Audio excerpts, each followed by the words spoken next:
If you like our video, click the button to subscribe to our channel and get easy access to new content.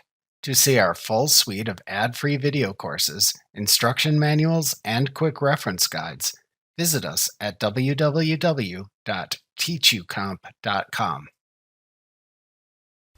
When purchasing a fixed asset, attribute any amount spent or borrowed to buy the fixed asset directly to the original cost subaccount. For example, if you took out a loan to buy a fixed asset, assign the value of the loan to the original cost subaccount for the fixed asset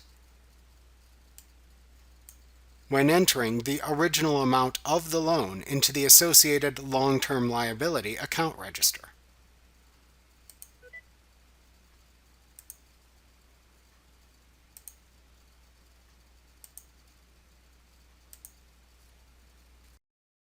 Remember to click the subscribe button to see more of our videos.